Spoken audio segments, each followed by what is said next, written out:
अमृत जी, हम ये जानना चाह रहे थे कि जब इस तरीके की कहते हैं दुनिया की सबसे बड़ी गैदरिंग है, तो सबसे बड़ा सवाल ये होता है, मैंने देखा खुद, आप लोग भी जाते रहे, हम भी जाते रहे हैं,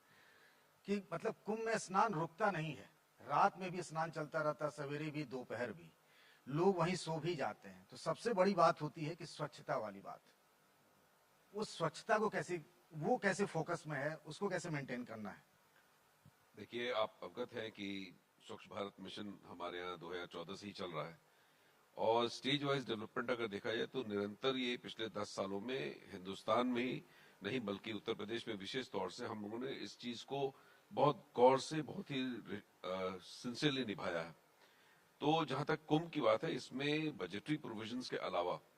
आप इमेजिन कीजिए कि मेला एरिया में ही मात्र 15,000 लोग स्वच्छता के लिए डिप्यूटेड हैं। मैं तो सफाई कर्मी लगाए हैं। सफाई कर्मी, वो चाहे सफाई कर्मी चाहे घाट के सफाई के लिए हो,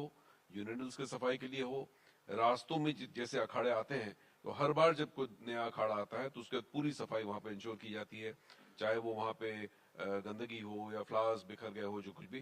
तो निरंतरता जो है इसकी मॉनिटरिंग स्ट्रक्चर में हम लोगों ने बिल्डअप किया है। टॉयलेट्स को क्यूआर कोड से लोकेट करते हैं कि कहाँ पे जो है फीकल मैटर जम गया है। उसके अलावा तो जैसे आपने कहा कि क्यूआर कोड से आप पता कर लेते हैं कि फलाने जगह पर जो टॉयलेट लगा वो गंदा है। हर टॉयलेट जो है क्यूआर कोड से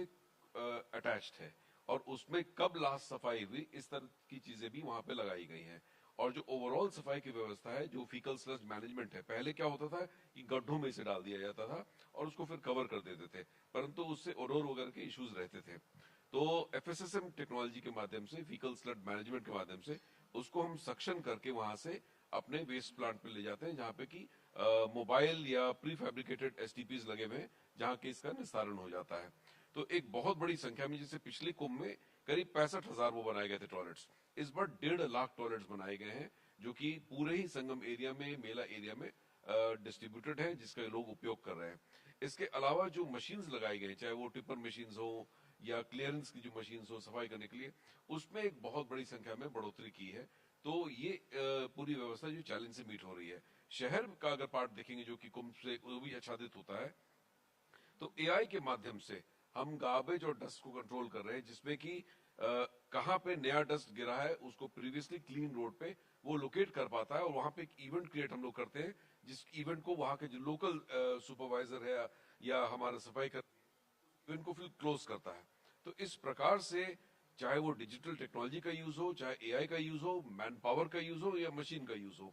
एक बहुत ही व्यापक पैमाने पे इसकी वर्किंग की गई है। और आप सहमत होंगे कि अब तक जो सबसे अच्छा इनपुट हम लोग को आ रहा है वो सफाई व्यवस्था के लिए ही आ रहा है, और हम तत्पर हैं इस बात को जानने के लिए कि और हम क्या कर सकते हैं। तो ग्रीवांस रिड्रेसल का मैकेनिज्म भी हम लोगों ने लाइव किया हुआ है, जो कि ICCC के माध्यम से एड्रेस होता है या नगर निगम के कंट्रोल से। तो निश्चित रूप से एक बहुत व्यापक व्यवस्था के अंदर स्वच्छता, सिक्योरिटी और स्वच्छता, इन दोनों चीजों पे मुख्यमंत्री जी ने बहुत गौर दिया। एक मेजर कंसर्न ये था कि ये बात सही है कि संगम में चाहे उसके आसपास के इलाकों में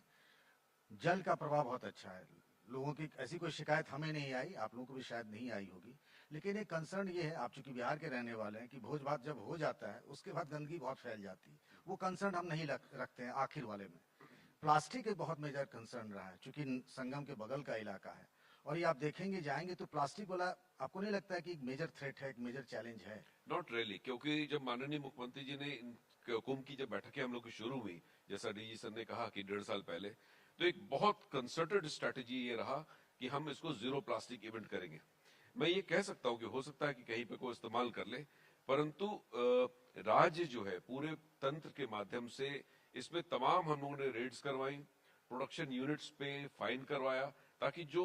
ग्रेड ऑफ प्लास्टिक जो मना है वो एंट्री ना कर पाए। तो उसके लिए चाहे अन्य जिलों पे किया गया, आप समझिए कि कई करोड़ रुपए तो हम लोगों ने फाइन्स के माध्यम से इसमें निकाले, जो कि ऐसे ट्रेड में इसको जो इंडल्ज कर रहे थे। उसके अलावा बहुत भारी संख्या में जो सफाई मित्र हैं और सिविल डिफेंस के वहां लोग हैं, सिविल सोसाइटी ऑर्गेनाइजेशंस के लोग हैं, जो ऑल्टरनेट मेथड्स पे, क्योंकि सिर्फ रोकने से नहीं होगा, ऑल्टरनेट देना भी जरूरी है। और अखाड़ों के माध्यम से, साधु संत समाज के माध्यम से हम लोगों ने इस पूरी बात को लोगों तक पहुंचाया जो कुंभ आ रहे हैं, कि इसको यूज ना करें। और मैं समझता हूं जब लोगों को इस बात समझ में आ जाती है तो वो हमारे साथ भी रहते हैं, क्योंकि माँ गंगा के जो इसमें लोग आ रहे हैं तो उनकी आस्था बहुत परम है और मैंने नहीं देखा है कि बहुत डेलिबरेट स्केल पे कोई प्लास्टिक को यूज कर रहा है। किसी की जरूरत अगर हो तो हम उसको सब्स्टिट्यूट कर रहे हैं। तो बाय एंड लार्ज